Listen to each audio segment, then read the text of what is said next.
आज के सेशन में हम बात करने वाले हैं क्रिकेट की। और इस क्रिकेट के साथ अगर मैं पाकिस्तान को मिला दूं तो रोमांच दुगना हो जाएगा।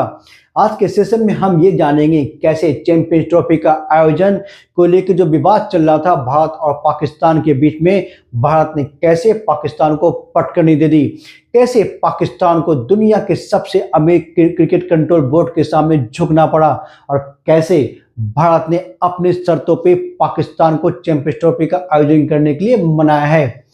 मंच तैयार था, पाकिस्तान 2025 की चैंपियंस ट्रॉफी की आयोजन कर रहा था। सालों के बाद पाकिस्तान में कोई आईसीसी का बहुत बड़ा टूर्नामेंट होने जा रहा था। आज की डेट में पाकिस्तान की माली हालत कितनी खराब है ये दुनिया से छुपी हुई नहीं है। पाकिस्तान आज के तारीख में आईएमएफ के लॉन पे चल रहा है, वहाँ की स्थिति काफ़ी डवाडोल है। और इस चैंपियंस ट्रॉफी के आयोजन के साथ पाकिस्तान के मन में ये ख्वाहिश थी कि वो बहुत सारा पैसा कमाएंगे और बहुत सारा रेवेन्यू कमा के अपनी जो खोई हुई साख है उसको वापस पाएंगे। लेकिन कहानी में यहाँ पे ट्विस्ट आता है। भारत के क्रिकेट कंट्रोल बोर्ड बीसीसीआई ने पाकिस्तान जाने से मना कर दिया। मतलब उन्होंने साफ कर दिया कि हम अपनी टीम को पाकिस्तान नहीं भेजेंगे। इसके बाद शुरू होती है एक ऐसी कहानी की जहां पे दो देशों के बीच टकराव शुरू हो जाता है। 8 सितंबर 2024 को भारतीय क्रिकेट कंट्रोल बोर्ड ने इंटरनेशनल क्रिकेट काउंसिल मतलब आईसीसी को ये सूचित किया कि सुरक्षा कारणों से भारतीय टीम पाकिस्तान का दौरा नहीं करेगी। इसके साथ ही भूचाल आ गया, क्योंकि अगर भारतीय टीम पाकिस्तान का दौरा नहीं करेगी तो चैंपियंस ट्रॉफी का क्या होगा।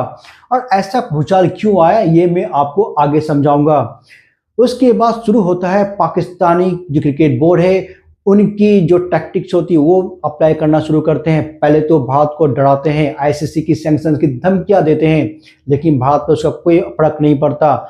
9 नवंबर 2024 को बीसीसीआई एक रिटन लेटर लिखती है और आईसीसी को इन्फॉर्म करती है कि किसी भी कीमत पे भारत की टीम जो है पाकिस्तान का दौरा नहीं करेगी। और अगर उनको आईसीसी चैंपियंस ट्रॉफी करवानी है तो हाइब्रिड मॉडल पे करवाना पड़ेगा। हाइब्रिड मॉडल वही मॉडल है जो 2023 में एशिया कप के टाइम में लागू हो चुका था। उस वक्त भी कंडीशन सेम थी। उस वक्त एशिया कप की मेजबानी पाकिस्तान में हो रही थी, बट भारत ने सुरक्षा कारणों से पाकिस्तान जाने से मना कर दिया था। उस वक्त हाइब्रिड मॉडल के तहत टूर्नामेंट का आयोजन कराया गया था। अब भारत के सारे मैचेस को श्रीलंका में शिफ्ट कर दिया गया था।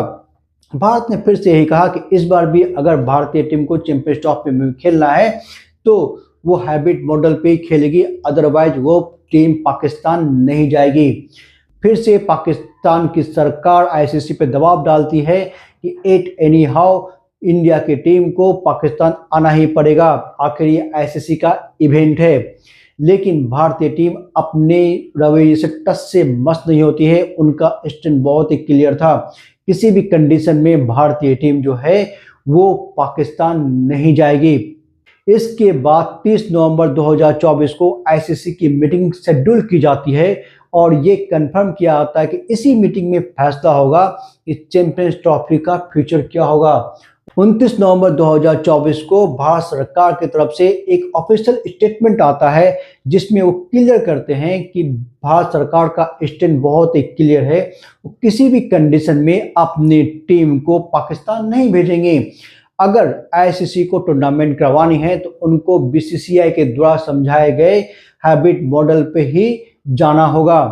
लेकिन पाकिस्तान किसी भी कीमत पर हाइब्रिड मॉडल को नहीं मान रही थी, क्योंकि अगर वो हाइब्रिड मॉडल को मान लेते तो पाकिस्तान की इज्जत का सवाल था। वो किसी भी कीमत पे भारत के आगे झुकना नहीं चाह रहे थे। 30 नवंबर को जब मीटिंग शुरू होती है तो आईसीसी के जो ऑफिशियल्स है पाकिस्तान को दो टूक बोल लेते हैं, या तो आप हाइब्रिड मॉडल करो, अदरवाइज हम टूर्नामेंट को कहीं बाहर शिफ्ट कर देंगे। ये सुनने के बाद पाकिस्तान के पास कोई और रास्ता था ही नहीं, क्योंकि अगर पाकिस्तान जो है टूर्नामेंट को बाहर शिफ्ट करती है तो उनको बहुत ज़्यादा लॉस हो जाता और एट लास्ट वो हाइब्रिड मॉडल को मान लेते हैं। इसी के साथ तय हो जाता है कि भारतीय टीम चैंपियंस ट्रॉफी में शिरकत करेगी और वो अपने सारे मैच या तो दुबई में खेलेगी या श्रीलंका में खेलेगी। इसके साथ साथ पाकिस्तान ने आईसीसी के सामने कुछ कंडीशंस भी रखी। उन्होंने ये साफ किया आगे आने वाले सालों में पाकिस्तान की टीम भी किसी भी आईसीसी टूर्नामेंट के लिए भारत का दौरा नहीं करेगी।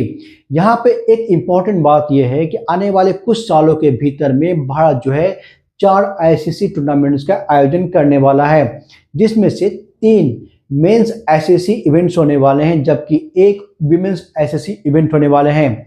2026 में T20 वर्ल्ड कप का आयोजन भारत और श्रीलंका मिलकर कर रहे हैं, जबकि 2032 में भारत और श्रीलंका ओडीआई वर्ल्ड कप का आयोजन मिलकर कर रहे हैं। इसके साथ साथ 2029 में भारत जो है चैंपियंस ट्रॉफी की होस्टिंग करने वाला है और अगले साल 2025 में भारत विमेंस वर्ल्ड कप का भी होस्टिंग कर रहा है। तो इसीलिए पाकिस्तान ने क्लियर किया है आज के डेट में अगर भारतीय टीम पाकिस्तान का दौरा नहीं कर रही है तो आने वाले कुछ वर्षों में पाकिस्तान की टीम भी किसी भी कंडीशन में भारत का दौरा नहीं करेगी। अब आने वाले टाइम में क्या होगा ये तो किसी को नहीं पता।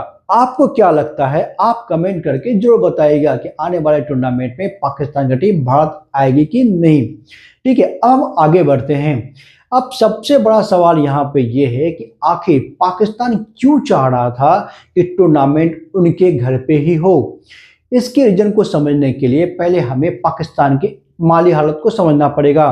आज के डेट में पाकिस्तान की इकोनॉमिकल कंडीशन कितनी वर्ष से किसी से छिपी नहीं है। पूरी दुनिया में वो तो कटोरा मांग के घूमते फिरते हैं। 1996 के बाद से पाकिस्तान में कोई भी बड़ा आईसीसी का इवेंट नहीं हुआ है। रही सही कसर कुछ साल पहले जब श्रीलंका की टीम पाकिस्तान में थी तो उन पर आतंकवादी हमला हो गया था। उसके बाद बहुत सारी टीमों ने पाकिस्तान का दौरा करना ही बंद कर दिया। कुछ दिन के बाद जब सिचुएशन ठीक भी हुई है तो पाकिस्तान की अंदरूनी हालत इतनी खराब हो चुकी है कि अब जो टीमें हैं वहां पे अपनी टीम को भेजना नहीं चाहती। अगर वो भेजती भी है तो अपनी सेकेंड क्लास की टीम भेजती है, मतलब 2वीं दर्जे की टीम ही पाकिस्तान को भेजती है। इससे टेक्निकली पाकिस्तान की इकोनॉमी को तो नुकसान हो ही रहा है, पाकिस्तान की क्रिकेट को भी काफ़ी ज़्यादा नुकसान हो रहा है। आईसीसी के लिए किसी भी कंडीशन में पाकिस्तान की क्रिकेट को ऊपर उठाना बहुत जरूरी है। इसी को मद्देनजर रखते हुए आईसीसी ने 2021 में पाकिस्तान को 2025 की चैंपियंस ट्रॉफी की होस्टिंग करने की परमिशन दी थी। ये जो टूर्नामेंट है ये पाकिस्तान के लिए एक बहुत बड़ा मौका है।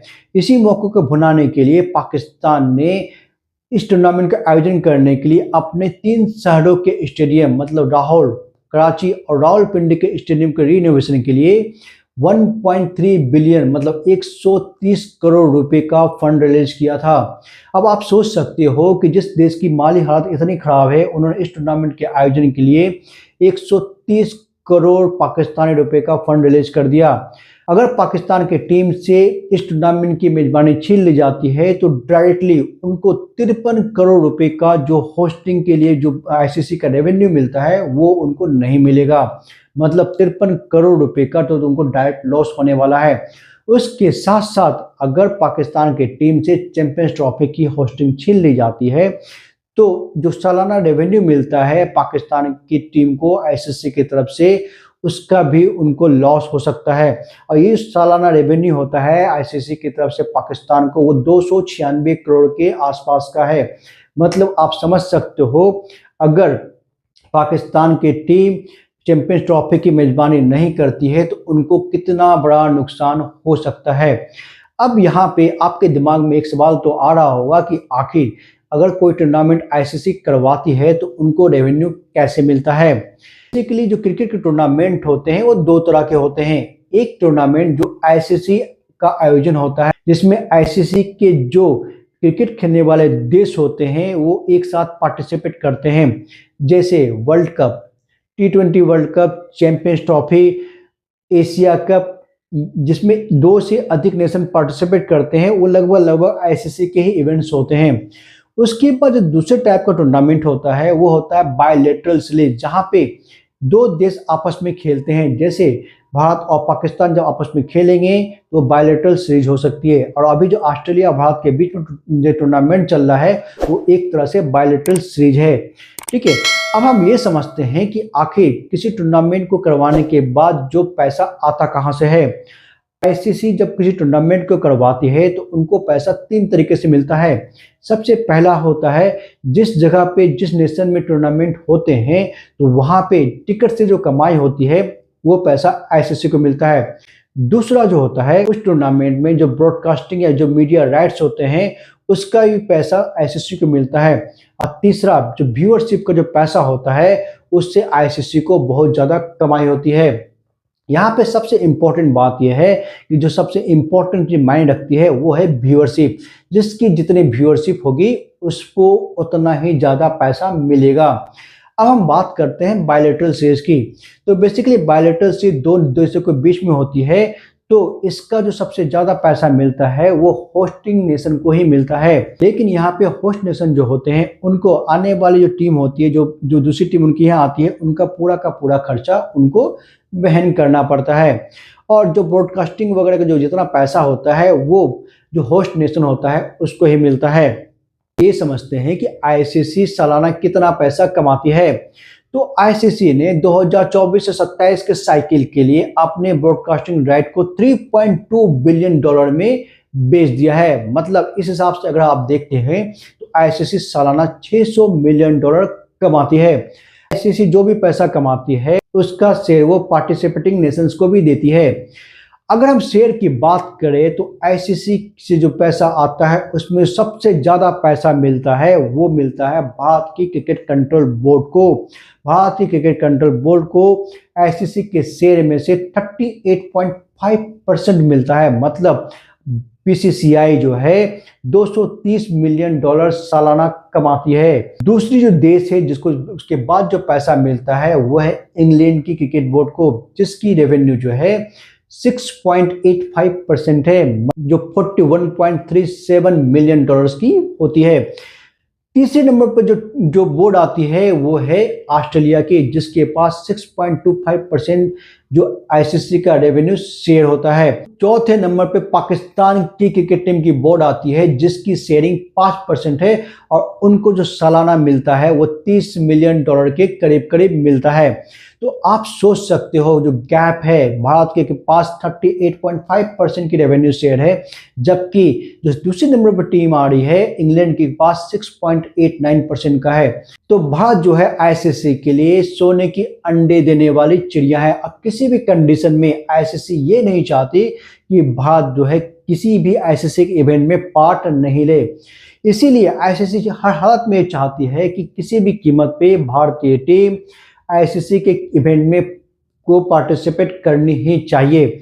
अगर भारतीय टीम पार्टिसिपेट नहीं करेगी तो क्या होगा? अगर भारतीय टीम पार्टिसिपेट नहीं करेगी तो भारत के जो व्यूअर्स है वो इस टूर्नामेंट को देखेंगे ही नहीं।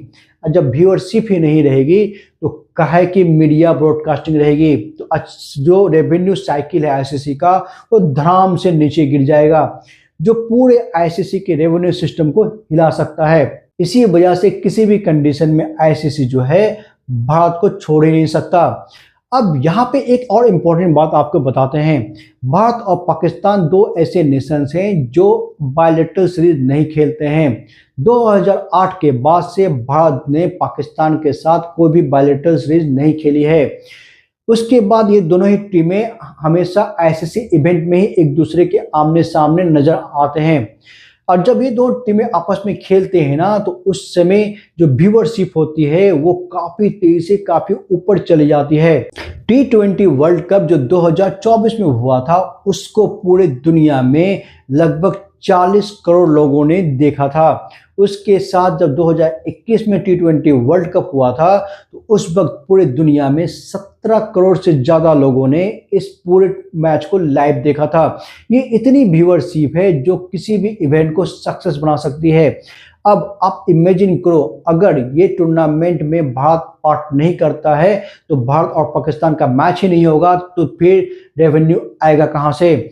जो ब्रॉडकास्टर होते हैं उनका जो सारा ध्यान रहता है भारत और पाकिस्तान के इस इंपॉर्टेंट मैच पे ही होता है। तो किसी भी कंडीशन में आईसीसी मैनेजमेंट का ये पूरा का पूरा ध्यान रहता है कि एट एनी हाउ भारत और पाकिस्तान जो है आपस में मैच खेलने ही चाहिए।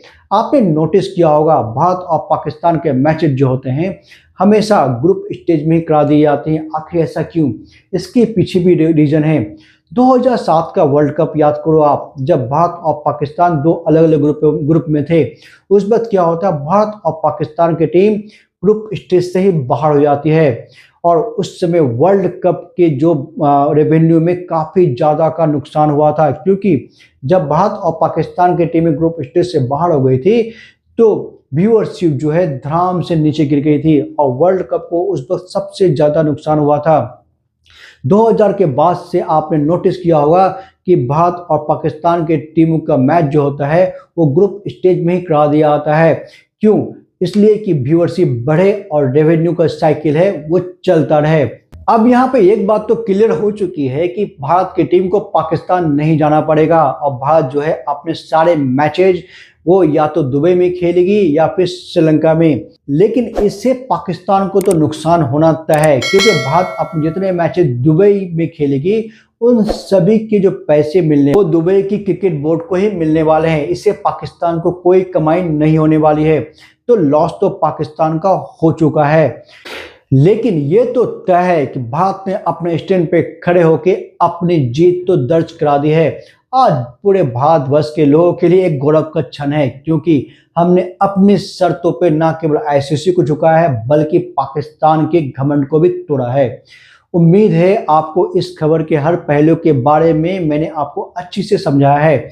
अगर जानकारी पसंद आई हो तो दोस्तों के साथ साझा जरूर कीजिएगा और अगर आप चैनल पर नए हैं तो हमारे चैनल को सब्सक्राइब करना बिल्कुल भी मत भूलिएगा। जय हिंद, जय भारत।